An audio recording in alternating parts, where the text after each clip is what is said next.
introduira la méditation d'aujourd'hui par la lecture d'un passage dans l'évangile de Luc, au chapitre 17, et on va lire à partir du verset 26. Luc 17, verset 26. Ce qui arriva du temps de Noé arrivera de même au jour du Fils de l'homme. Les hommes mangeaient, buvaient, se mariaient et mariaient leurs enfants jusqu'au jour où Noé entra dans l'arche. Le déluge vint et les fit tous périr. Ce qui arriva du temps de Lot arrivera pareillement. Les hommes mangeaient, buvaient, achetaient, vendaient, plantaient, bâtissaient. Mais le jour où Lot sortit de Sodome, une pluie de feu et de soufre tomba du ciel et les fit tous périr. Il en sera de même le jour où le Fils de l'homme paraîtra. On arrêtera là pour l'instant notre lecture. Et on va se pencher sur cette parole du Seigneur. Au temps du Fils de l'homme, il en sera comme du temps de Noé et comme du temps de Lot. Ces deux événements sont deux jugements. Le premier jugement est un jugement par l'eau. On en a beaucoup parlé. On a parlé du déluge comme étant un baptême. On a parlé des eaux d'en haut qui venaient purifier les eaux d'en bas. Et on avait fait une étude, si vous vous souvenez, sur Noach, qui rentrait dans l'arche, la Teva en hébreu, et Noach veut dire repos, et le mot miroir qui correspond à Noach, c'est le mot chen, et chen veut dire grâce en hébreu. Donc, Teva, qui veut dire aussi un mot, le verbe, c'est la parole de Dieu. Je vous refais pas l'étude sur l'arche de Noach. Dans les dimensions, il y a le nom de Dieu qui est dedans. Ça, je vous renvoie au message qu'il y avait apporté pour l'arche de Noé. Et donc, ceux qui ont été sauvés lors du jugement sous Noach, c'est ceux qui sont rentrés dans le repos de la parole de Dieu. Et en rentrant dans le repos de la parole de Dieu, ils étaient sous la grâce de Dieu, c'est-à-dire qu'ils étaient sauvés du jugement. On peut dire que Noach, il est l'exemple type on va paraphraser, on va reprendre au goût du jour, du chrétien, de l'enfant de Dieu, parce que même chrétien, c'est galvaudé. Les hommes ont mis tellement de barrières, ont mis tellement de séparations qu'il y a des moments, même les mots ne perdent leur sens. On va dire les enfants de Dieu, pour être plus précis, ceux qui ont cru au sacrifice de Jésus-Christ et qui ont accepté le salut en Jésus-Christ. Voilà, les enfants de Dieu. On peut dire que Noach et sa famille typifient ces personnes qui ont accepté d'être introduits par la grâce dans la parole de Dieu et de vivre selon, à l'aune de la parole de Dieu. Et en faisant cela, ils étaient éclairés par l'Esprit Saint et ils étaient mis hors de danger quand Dieu a jugé l'humanité à ce moment-là. Pour ce qui est de Lot, c'est un peu différent parce que je crois fondamentalement que l'exemple de Sodome et Gomorrhe, c'est la fin de notre dispensation. Il est dit dans le livre de l'Apocalypse que les cieux et la terre se consumeront par le feu. L'apôtre Pierre disait que cette terre que nous connaissons aujourd'hui est réservée pour le feu. Et on voit bien que le jugement qui a été apporté sur les villes, les 5 villes, donc Sodome, Gomorrhe et les 3 autres villes, était un jugement par le feu. Des chercheurs ont retrouvé du soufre pur à l'endroit où étaient les villes, c'est-à-dire que, et on n'en trouve pour ainsi dire pas sur Terre, c'est un soufre qui est le plus pur qui soit. Donc vous imaginez ce que ça devait être, d'autant plus que, comme nous le dit la Bible, dans cette vallée-là, il y avait des puits de bitume, donc des champs pétroliers. Donc quand le soufre et le feu est tombé du ciel et qui a enflammé les puits de bitume, on peut imaginer la catastrophe que ça a été. Donc le jugement était là, bien sévère. Oui, comme la terre que nous connaissons va être consumée par le feu, comme le ciel va être dissous, et les mots sont dits, les éléments se dissoudront. Ça veut bien dire qu'il y a un cataclysme de jugement qui va venir. Mais dans ce laps de temps-là, qu'est-ce qu'on peut apprendre, donc du jugement évidemment qu'il y a eu pour Noach, mais qu'est-ce qu'il y a eu, quelles leçons pouvons-nous tirer de Lot? Alors on va lire un passage dans le livre de la Genèse, au chapitre 19, et on va commencer au verset 15, je pense.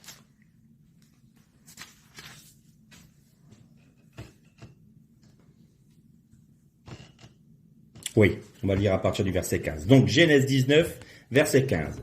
Comme l'aube paraissait, les envoyés pressèrent Lot en disant, « Debout, emmène ta femme et tes 2 filles ici présentes, si tu ne veux point périr pour les crimes de cette ville. » Comme il tardait, ces hommes le prirent par la main, ainsi que sa femme et ses 2 filles, l'Éternel voulant l'épargner. Ils l'emmenèrent et le laissèrent hors de la ville. Lorsqu'ils l'eurent conduit dehors, l'un d'eux lui dit, « Songe à sauver ta vie, ne regarde pas en arrière et ne t'arrête pas dans toute cette région, fuis vers la montagne, de crainte de périr. » Lot leur répondit, « Oh non, mes seigneurs, certes déjà ton serviteur a trouvé grâce à tes yeux, et tu m'as accordé une grande faveur en m'en conservant la vie. Mais moi, je mourrai... » J'ai perdu le fil. Voilà. « Mais moi, je ne saurais fuir jusqu'à la montagne. Le fléau m'atteindrait auparavant et je mourrais. Vois plutôt cette ville-ci, et assez proche pour que je puisse m'y réfugier. Elle est peu importante. Puissais-je donc y fuir, vu son peu d'importance, et y avoir la vie sauve? » Il lui répondit, « Eh bien, je te favoriserai encore en ceci, en ne bouleversant point la ville dont tu parles. Hâte-toi, cours-y, car je ne puis agir que tu n'y sois arrivé. » Voilà pourquoi l'on a appelé cette ville Tsoar. Le soleil avait apparu sur la terre lorsque Lot arriva à Tsoar.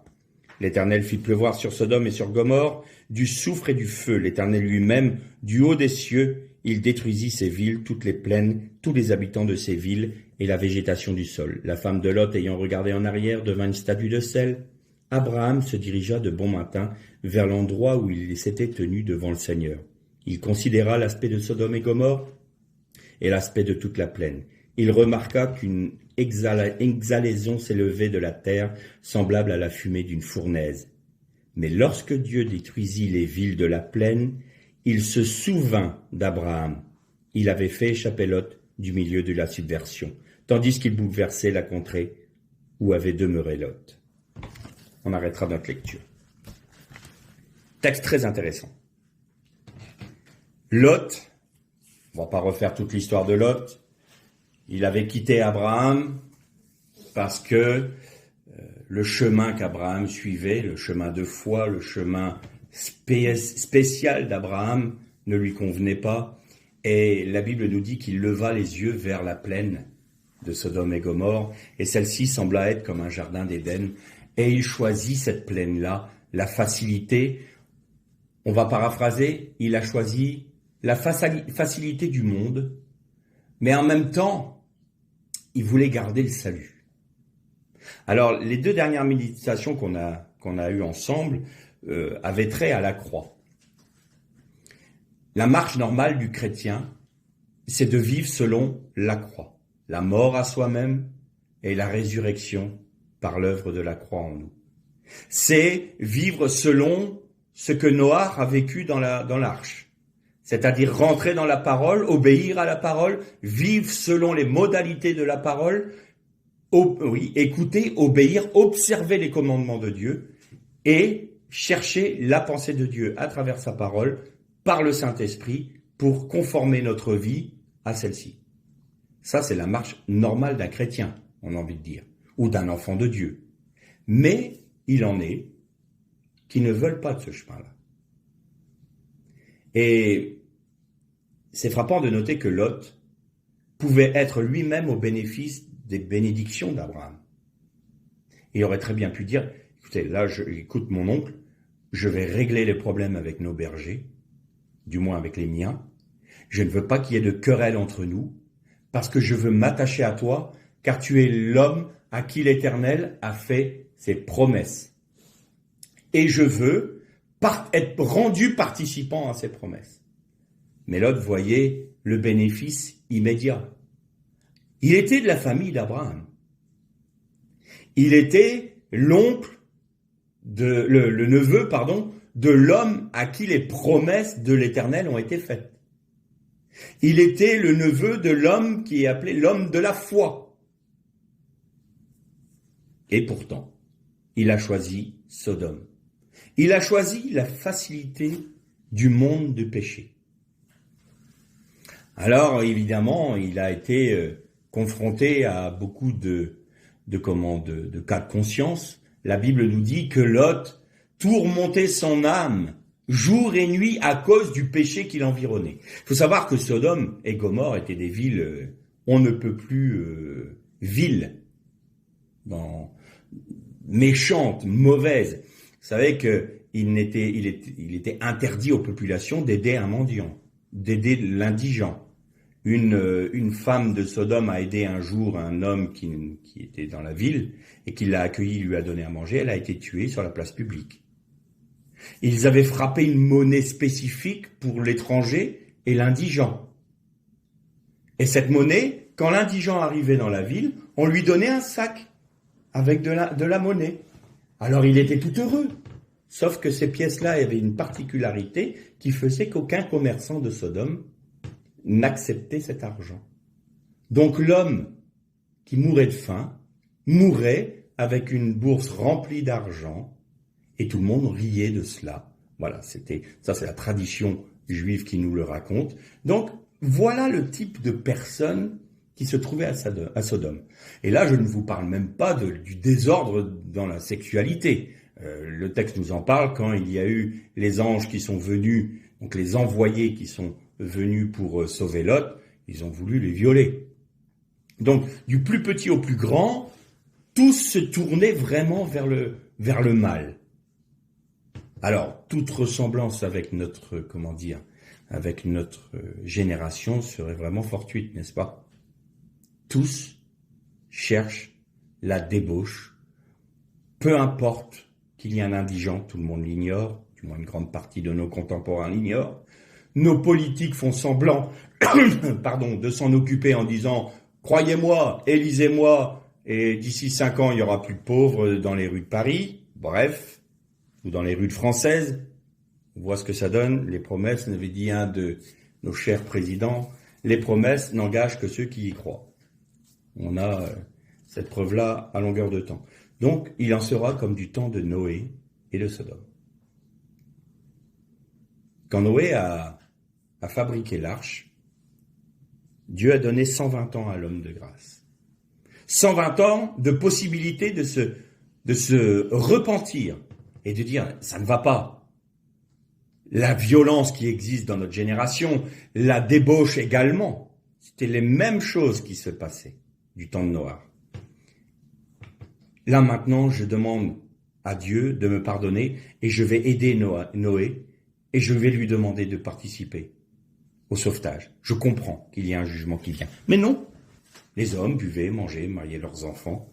Et j'ai beaucoup aimé, j'ai vu un jour un t-shirt, c'était écrit en anglais, mais c'est « La génération de Noé riait et se moquait de Noé ». 3 petits points, puis la pluie vint. Les gens de notre génération se moquent, se gaussent de ceux qui attendent le salut de l'Éternel, attendent le retour de Jésus. Parce qu'on se dit, ça fait tellement d'années que votre Seigneur doit revenir. Même parmi les chrétiens, qui aujourd'hui attend tous les matins en se disant, Seigneur, est-ce le jour où tu reviens? Combien? C'est une bonne question. Il y en a de moins en moins. Jésus disait, quand le Fils de l'homme reviendra, trouvera-t-il la foi? C'est-à-dire, trouvera-t-il encore quelqu'un qui l'attendra? Qui l'attend aujourd'hui, sincèrement? Vraiment? Et alors, la pluie vint. Et là, j'ose imaginer, Je n'ose imaginer le cri des animaux qui étaient en train de se noyer, la terreur parmi les animaux, la terreur parmi les humains, qui devaient frapper contre l'arche en disant « Noé, Noé, ouvre, ouvre, sauve-nous » Mais c'est pas Noah qui ouvrait ou qui fermait la porte, c'est l'Éternel. C'est-à-dire qu'ils étaient dans le temps de la grâce, 120 ans. Et une fois que la porte de la grâce était fermée, c'était fini. Sodome et Gomorrhe étaient dans le temps de la grâce. Et en plus, parmi eux vivait un homme qui pouvait leur expliquer d'une certaine manière la grâce parce qu'il pouvait leur dire « J'ai un oncle, vous croyez qu'ils ignoraient que Abraham était près des chênes de Mamré ?» Mais tout le monde savait qu'Abraham était là. Tout le monde connaissait Abraham comme étant béni de Dieu et qui avait des richesses qui étaient données par Dieu. Et pourtant, ils ont continué à pécher. Ils ont continué à se moquer. Ils ont continué à dire... Là, on retrouve cette même notion avec les gendres de Lot. Lot parut plaisanter à leurs yeux. Puis j'ai envie de dire, et puis le déluge de feu vint. Et notre génération s'enfonce toujours plus dans le péché.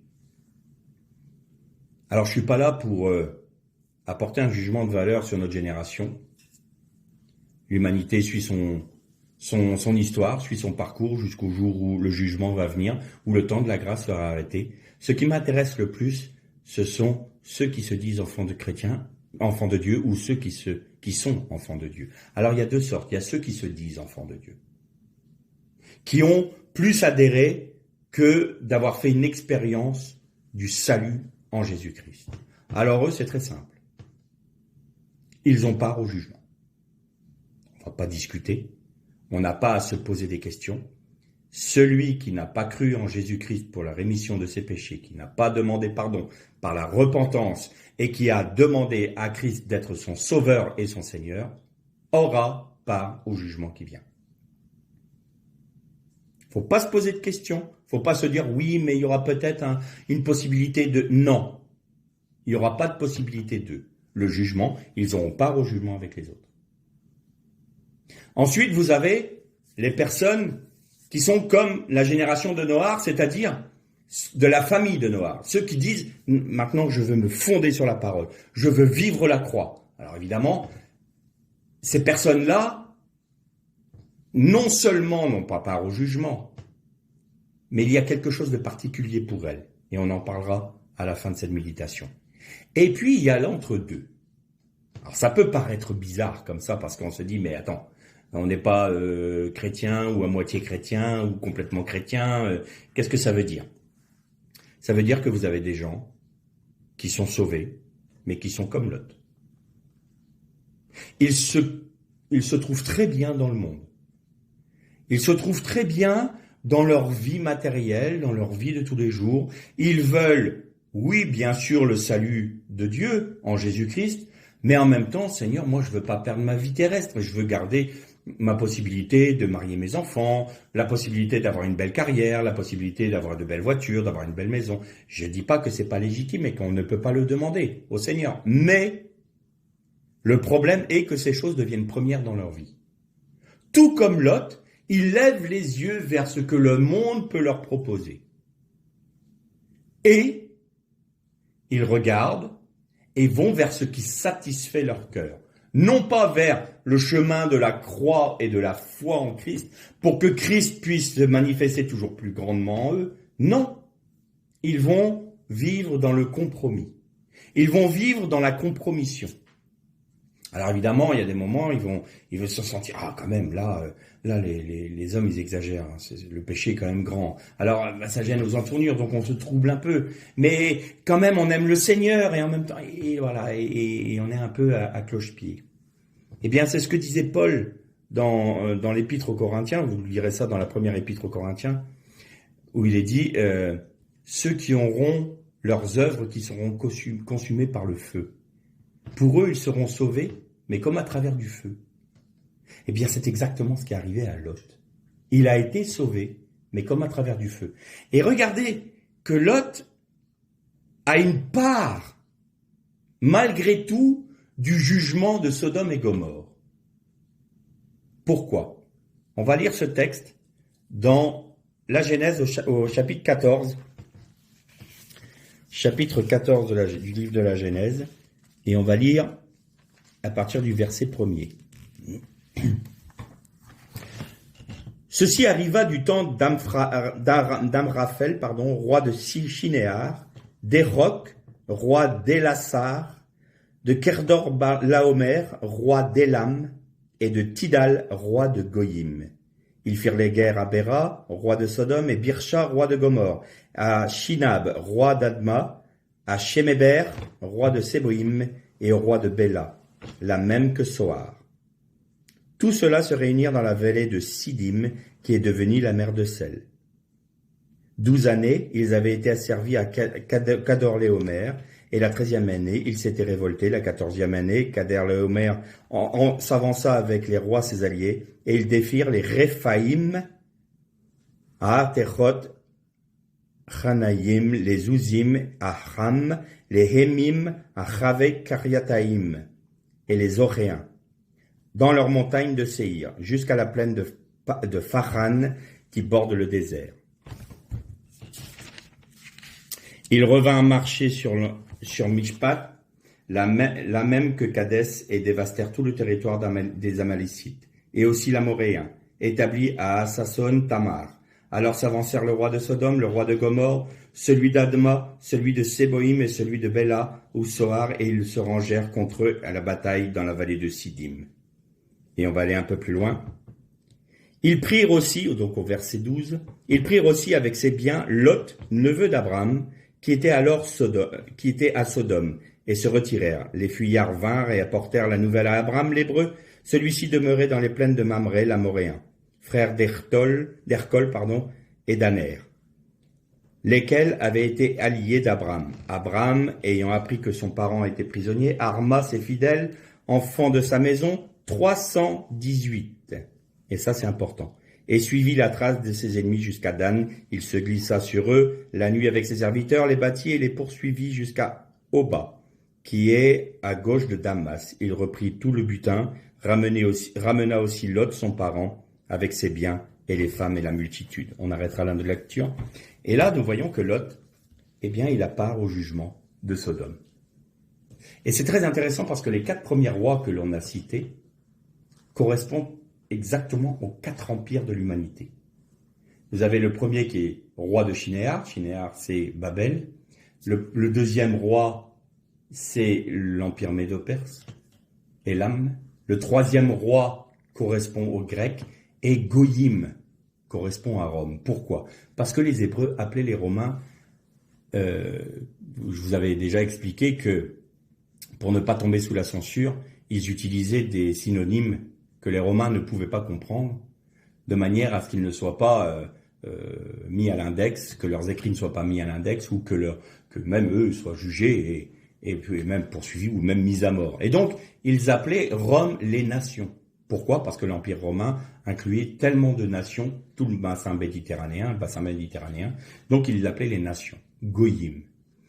Et c'est intéressant de voir que ces rois-là ont emporté Lot avec Sodome, avec les habitants de Sodome. Donc il y avait cette mise en, pas en esclavage, mais en quelque part un peu quand même, où Lot est happé et amené et déporté où? Dans les empires des nations.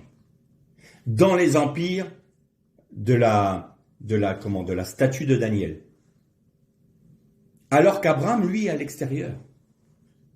Eh bien, Lot va participer à tout ce jugement-là de l'Éternel.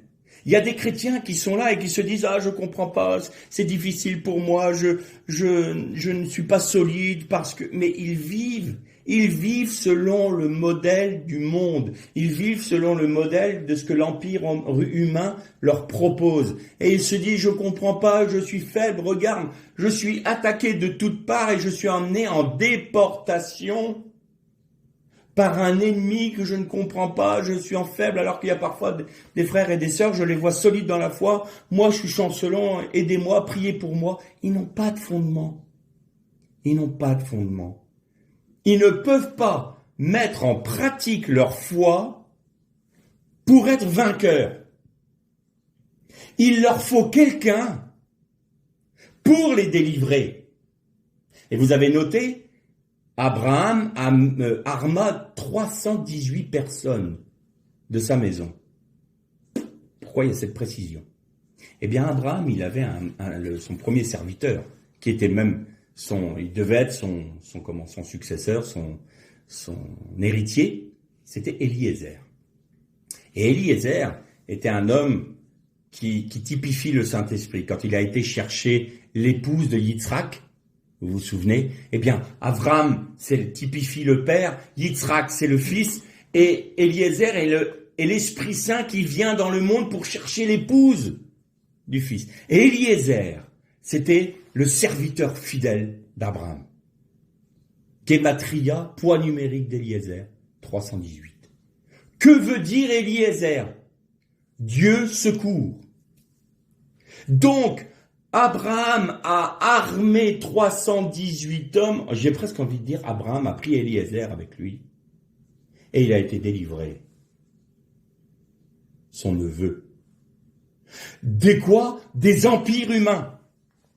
Dieu a secouru Lot des empires humains par la puissance, je paraphrase, d'Eliezer, du Saint-Esprit, qui est Dieu secourt. Sur quelle base? Celle du Christ qui est mort pour nous. Pourquoi? Parce que Abraham portait en son sein, dans ses reins, le Mashiach. Donc il est délivré.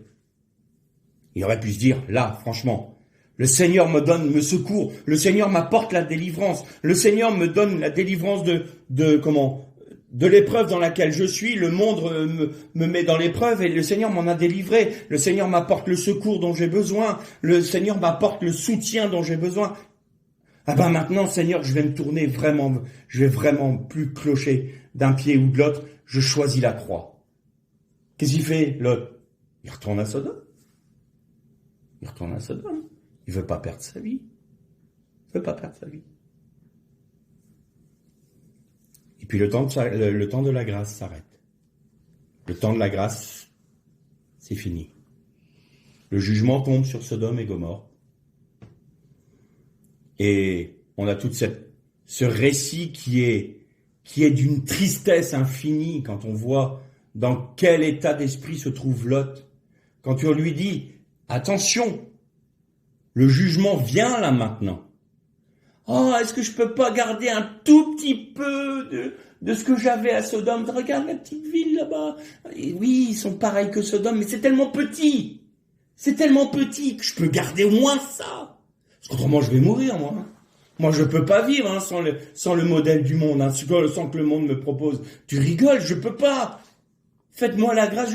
La toute petite ville de Soar, là, vous avez vu. C'est une toute petite Sodome. C'est pas méchant. On peut. Vous imaginez, il marchande encore alors que c'est sa vie qui est en jeu, c'est sa vie éternelle qui est en jeu. Quand le Seigneur dit aux chrétiens, si tu ne me suis pas, si tu vas perdre ta récompense. Oui, mais Seigneur, moi je veux avoir ça dans la vie. Je veux avoir ça sur terre. Le Seigneur te dit, mais je te propose d'être un vainqueur. Je te propose de régner avec moi. Ah, c'est pas ça qui m'intéresse. Je veux pas vivre selon le modèle d'Abraham. Non. Ce que je veux, c'est vivre. Allez, je vais être sauvé de Sodome, d'accord. Je veux pas avoir part au jugement, mais je veux pas être complètement pour ça, pour toi. Pardonne-moi, Seigneur, mais non, c'est trop pour moi. Moi, je pourrais pas vivre comme ça. Et là, on voit que les messagers, les malach, on dit en malach en hébreu, c'est un messager ou un ange, mais c'est celui qui est envoyé, littéralement. Ils disent, on va encore te faire grâce là. Quand on lit ce texte, les bras nous en tombent. Et la femme de Lot, elle n'a pas pu. C'était trop lui demander que de quitter la vie du monde. Et elle s'est retournée en disant, ah, quel regret. Alors on peut la juger rapidement, mais c'est vrai qu'elle avait ses enfants, une partie de ses enfants. Ses filles et ses gendres étaient encore dans Sodome, peut-être ses petits-enfants. Mais ce qui l'attachait à Sodome était plus grand que ce qui l'attachait à Dieu. Alors elle s'est tournée vers quoi son cœur était attiré. Pas vers Dieu, mais vers la terre. Et elle est devenue quelqu'un de stérile. Une statue de sel. Le sel, c'est stérile. Et Lot se sauve avec ses 2 filles. Il va vers Tsoar. Et là, il voit le jugement. Il voit ce cataclysme arriver. Et tout d'un coup, plus du tout envie d'aller à Tsoar. Il va dans une grotte. Et il dit là, non, je comprends. Dieu est puissant. Il a perdu sa vie. Et Jésus avait dit, celui qui voudra garder sa vie la perdra.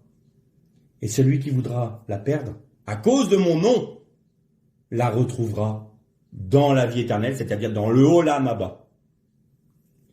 Et Lot a perdu même ce qui faisait, battre son cœur, vivre selon le modèle d'une petite ville, d'une toute petite... Non, tellement peur que non, même plus ça. Je vais vivre tout seul dans une grotte avec mes filles. Et ça engendrait quoi? Les Moabites et les Ammonites. Le fruit de l'inceste. Il y a eu quelque chose de chez Lot et chez ses filles qui n'était plus du tout à sa place. Et pourtant, il a été sauvé. Vous comprenez que le salut ne dépendait pas de Lot ni de ce qu'il faisait ou ce qu'il ne faisait pas. Parce qu'il y a une phrase dans le texte biblique que l'on a lu qui est merveilleux. Quand Dieu jugea les villes des plaines, il se souvint d'Abraham et sauva Lot. L'enfant de Dieu qui ne veut pas perdre sa vie selon les modalités du monde sera sauvé non pas parce que c'est un bon chrétien, non pas parce qu'il est vainqueur, non pas parce qu'il a choisi de vivre la croix, mais c'est sur la seule et unique base du fait que Dieu regarde à son Fils et à son sacrifice. Dieu se souvint que son Fils est mort sur la croix pour lui. Et là, on va mettre le parallèle avec ce que disait Paul aux Corinthiens. Toutes ses œuvres, tout ce qu'il a bâti, on parle de Lot, tout ce qu'il a établi, il était quand même responsable de la ville, dans la ville, il était un ancien de la ville puisqu'il siégeait à la porte de la ville. Donc c'était un notable, c'était un décideur. Ses richesses qu'il avait amassées, les alliances qu'il avait faites avec les uns et les autres, les affaires, tout ça a disparu en un instant. Il a tout perdu. Il a juste eu le salut. Il a juste gardé le salut. Jésus disait à ses disciples, « Il y a plusieurs demeures dans la maison de mon Père. Si ce n'était pas le cas, je vous l'aurais dit. » Les enseignements que l'on entend la plupart du temps dans le monde évangélique, c'est « On est sauvé, on est au paradis, tout le monde est dans la même situation, c'est merveilleux, merci Seigneur, Jésus sauve, Jésus guérit, point. » Non, c'est pas ce que la Bible nous apprend. La Bible nous apprend que au vainqueur, je mettrai le nom de mon Dieu. Au vainqueur, je lui donnerai un nouveau nom. Je ferai du vainqueur une colonne dans le temple de mon Dieu. Il aura le nom de la Nouvelle Jérusalem. Il portera le nom de la Nouvelle Jérusalem. Il aura une robe blanche, ça veut dire la sacrificature. Au vainqueur, je donnerai. Et le vainqueur, c'est celui qui sera résident de la Nouvelle Jérusalem. Qu'est-ce que le vainqueur? On a dit que c'était Noar. On a dit que c'était celui qui vivait selon les commandements de Dieu, que c'était celui qui vivait selon la parole de Dieu. Eh bien, celui qui vit selon la parole de Dieu accepte d'être changé par elle. Il accepte d'avoir une mise à mort dans sa vie pour vivre une vie de résurrection. Le vainqueur, c'est celui pour qui le monde n'a plus aucun attrait. Au contraire, contrairement à Lot, c'est celui qui dit ce que le monde a à m'offrir par rapport à ce que Dieu me donne, je considère ça, comme disait Paul, comme de la boue. Comment ai-je pu être attiré par ça? Ça me dégoûte maintenant. Mais non, c'est pas ça la vraie vie. La vraie vie, c'est en Jésus-Christ. La vraie vie, c'est être transformé par la puissance du Saint-Esprit pour être rendu semblable à Christ. Ça, oui, c'est la vie. Et Seigneur, garde-moi fidèle dans cette position. Je veux être vainqueur. Alors le vainqueur, il pêche plus jamais? Non. Le vainqueur n'a plus aucune faiblesse? Non. Et c'est des accidents. Et pourquoi est-ce qu'il faut être vigilant? Parce que tout comme le temps des 120 ans de Noar, tout comme le temps de la patience de Dieu pour Sodome et Gomorrhe, et tout comme le temps de la patience de Dieu pour le temps de grâce dans lequel nous sommes, nous, depuis la mort de Christ sur la croix jusqu'à maintenant et jusqu'au moment où Dieu va refermer la porte de la grâce des nations, rien n'est figé. Celui qui est sauvé peut abandonner la foi et peut décider de retourner en arrière. Alors je sais qu'il y a des enseignements, et là je ne vais pas me faire des amis, qui disent quand on est sauvé, on ne peut plus perdre le salut parce que c'est Christ qui nous maintient dans sa forte main. On ne peut pas, personne, nul ne peut nous ravir de sa main. Oui, c'est vrai, tout à fait vrai, dans ce qui dépend de Dieu. En ce qui concerne Dieu, nul ne peut nous ravir de sa main à partir du moment où nous nous plaçons dans la main de Dieu. Mais si nous en sortons, si nous décidons maintenant que le péché dans notre vie n'est plus un accident, mais que nous voulons vivre selon le péché, ben Paul en parle. Ceux qui ont connu la grâce de la vie de l'esprit et qui sont retournés comme le chien retourne à son vomi. Pour eux, il n'y a plus de sacrifice possible. Il n'y a pas une deuxième... C'est comme s'ils avaient crucifié une deuxième fois Christ pour eux-mêmes. Paul en parle, c'est biblique. Mais là, alors, maintenant je vais essayer de calmer certaines craintes peut-être de personnes qui me regardent et qui disent « Oula, et moi quand je pêche, qu'est-ce qui se passe ?» Non. Celui qui veut vivre selon le cœur de Dieu, il va pécher. Oui, mais il se repent. Mais il va pas dire « Oh, bah moi je vis selon le péché, selon toutes mes convoitises, puis Seigneur, t'as qu'à me sauver. Hein. Moi, à partir du moment où j'ai accepté, je fais ce que je veux. » Et là, à partir de là, je me remets même plus en question. Hein, comme Lot lui-même, malgré tout, troubler son âme, torturer son âme à cause du péché qui l'environnait. Là, on n'en est même plus là. Non, je vis dans le péché. On est sous la grâce, la grâce, la grâce, la grâce, la grâce. Dieu, hein, plus je pêche, tu as dit là où le péché surabondait, non, où abondait ta grâce surabonde. Alors Seigneur, hein, plus je pêche, plus t'es grâce, quoi. Bon, franchement, ça c'est nicolaïte. Hein. On va pécher, donc pas de problème. Si, il y a un problème. Si vous vivez selon les convoitises de votre cœur dans le péché, si vous péchez sciemment et si vous aimez votre péché, bah vous sortez de la main de Dieu. Vous perdez votre salut. Pourquoi? Parce que vous vous appuyez plus sur Christ. Vous avez décidé de faire du sacrifice de Jésus un marchandage pour pouvoir vivre selon vos convoitises. Non. Non. Et celui qui pêche, qui vit selon ça, lui peut à tout instant trouver le salut en Jésus-Christ. Vous voyez, dans ce temps-là, rien n'est figé. C'est pas parce que je suis fidèle aujourd'hui que je peux l'être demain. Il faut toujours, tous les jours, se placer devant le Seigneur et pour dire « Seigneur, je veux vivre selon tes commandements. Je veux me charger de ma croix encore aujourd'hui. Je veux que ce soit toi qui conduise ma vie. Parce qu'autrement, je sais très bien que moi, je peux être attiré et je serai attiré par le péché. Parce que il y a quelque chose en moi qui aime le péché. Mais Seigneur, je te remets tout cela. Tous les jours de notre vie. Si c'était pas le cas, pourquoi le Seigneur nous demanderait de veiller? Veillez et priez, de peur que vous ne tombiez. C'est le Seigneur Jésus qui l'a dit. Ah oui, mais on ne peut pas perdre le salut. Si, on peut sortir du salut. On peut sortir du salut. Mais quand on se place dans la main de Dieu volontairement tous les jours de notre vie, là, d'accord, on ne peut plus perdre le salut. Parce que tout d'un coup, on a remis notre volonté entre les mains de Dieu et c'est le Seigneur qui nous tient dans sa main. Et alors, ni le diable, ni les dominations, ni les épreuves, ni le monde, ni les agents de Satan dans le monde ne peuvent nous ravir de la main du Seigneur. Nous sommes protégés. et nous sommes gardés dans le salut en Jésus-Christ parce que nous avons décidé de nous y placer.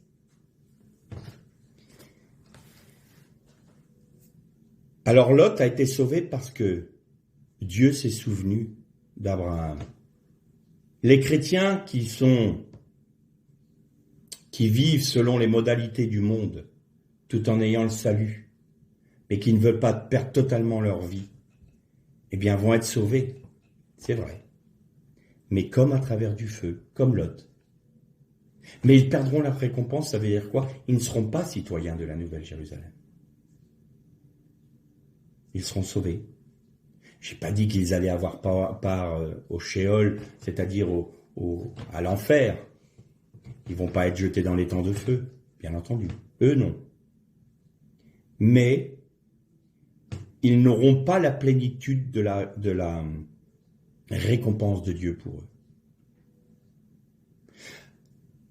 Le vainqueur, lui, ceux qui vivent selon la parole de Dieu, ses œuvres sont de quel ordre?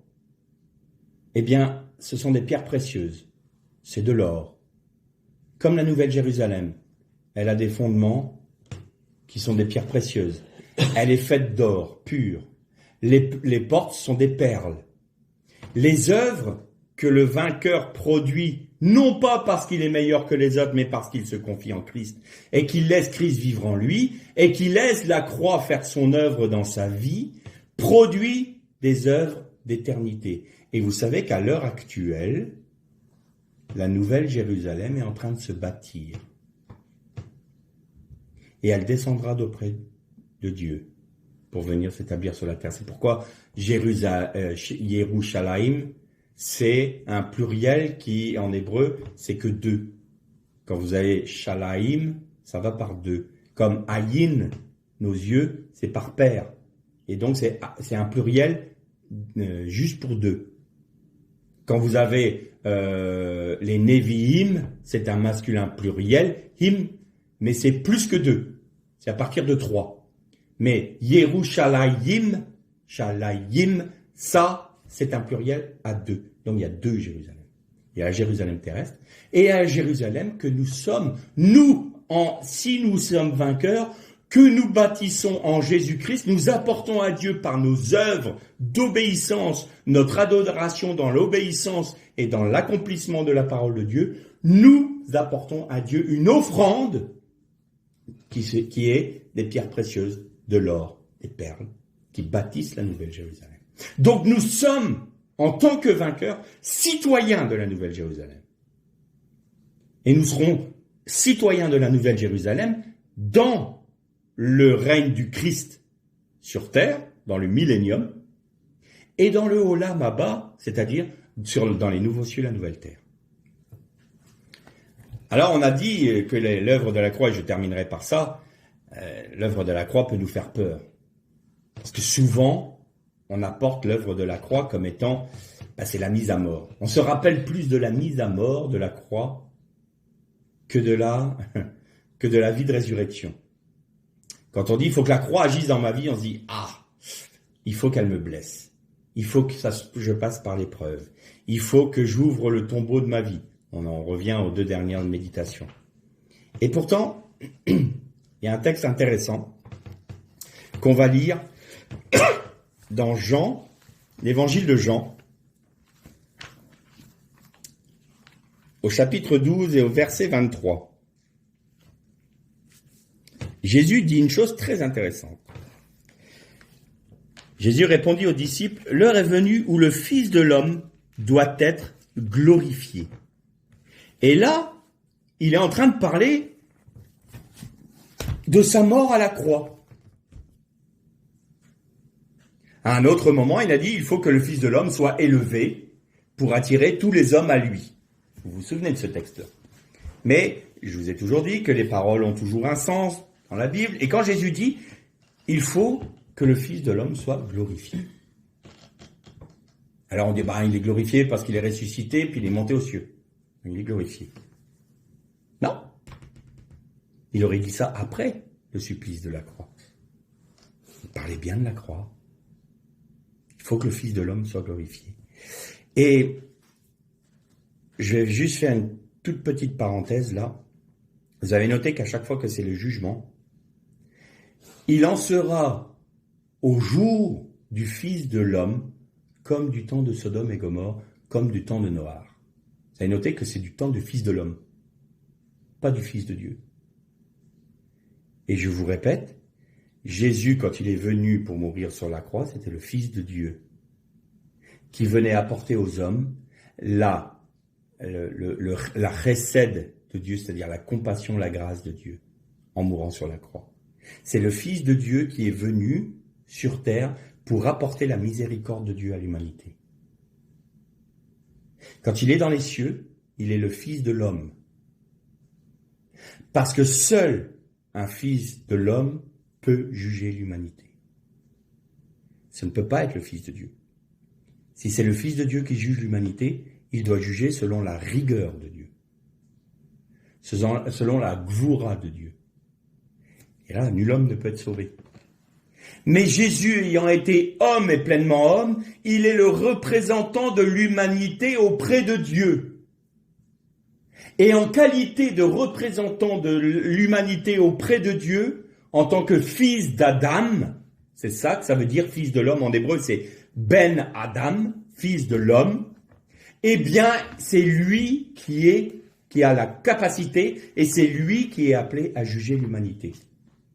Donc, quand il est question des jugements, c'est le Fils de l'homme qui revient. Quand il revient sur terre pour poser ses pieds sur le mont des Oliviers, Jésus dit, et le Fils de l'homme reviendra sur les nuées, comme il est monté auprès de Dieu. Là, c'est le Fils de l'homme qui vient juger et qui vient prendre autorité sur les nations. Là, c'est Abraham qui a pris autorité sur les 4 rois qui représentent les 4 empires. C'est Eliezer qui sauve, qui secourt.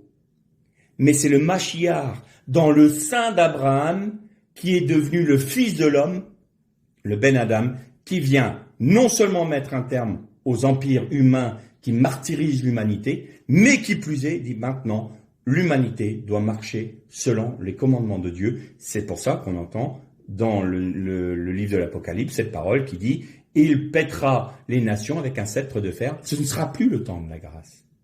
Ça sera le temps où les nations devront marcher selon le cœur de Dieu. Et dans le Olam Haba, dans le monde à venir, eh bien tout ça se retrouvera. Et il n'y aura plus de mal, il n'y aura pas de grincement de dents ni de pleurs, bien sûr. Même pour des Lots, ils seront sauvés. Mais malgré tout, ils verront que ils étaient appelés à quelque chose d'autre. Ils étaient appelés à régner, et ils ne régneront pas. Ils auront le salut. Ils n'auront pas part au jugement. Ils n'auront pas part à l'étang de feu. C'est pour ça que j'ai toujours été insatisfait quand j'entendais des messages qui étaient très binaires. Il y avait les vierges sages, les vierges folles étaient perdues, les vierges sages étaient sauvées. Il y avait les boucs et les brebis, il y avait pas, et je voyais pas où se trouvaient ceux qui étaient sauvés comme à travers du feu. Eh bien, c'est les Lot. Ils sont sauvés comme à travers du feu, mais ils sont sauvés. Mais ils ne vivent pas sur la montagne de Mamré. C'est près des chaînes de Mamré. Ils ne sont pas dans la Nouvelle Jérusalem. Ils n'y ont pas part. Ils ne sont pas, on va parler comme des hommes, hein, ils ne sont pas du gouvernement de Dieu. Seuls ceux qui ont perdu leur vie dans la dispensation dans laquelle nous sommes aujourd'hui régneront avec Christ, pas les autres. Et ce qui est terrible, c'est que les autres n'auront pas une part au jugement qui va venir. Pas pour leur perte, mais une part au jugement qui va venir. Et ce qui va arriver dans les années qui sont devant nous ne va pas aller dans le meilleur des mondes. Les jugements de Dieu sont là. Et ils vont être rendus participants, tout comme Lot a été amené par les rois qui sont venus faire la guerre à Sodome et Gomorrhe.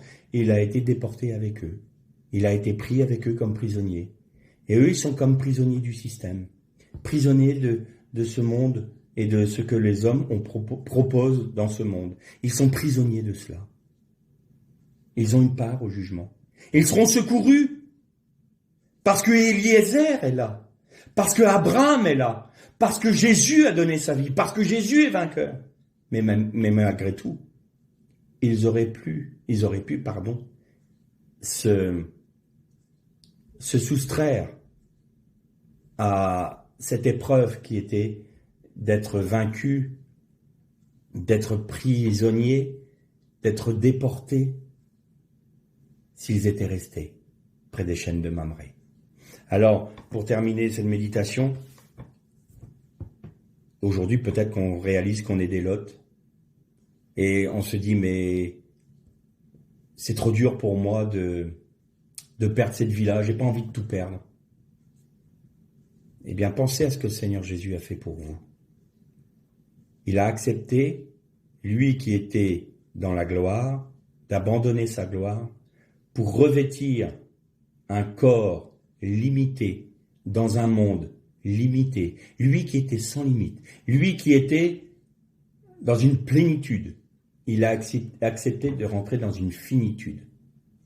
Et non seulement ça, il a accepté de perdre la gloire qu'il avait, de perdre l'autorité qu'il avait, et il s'est soumis à la créature,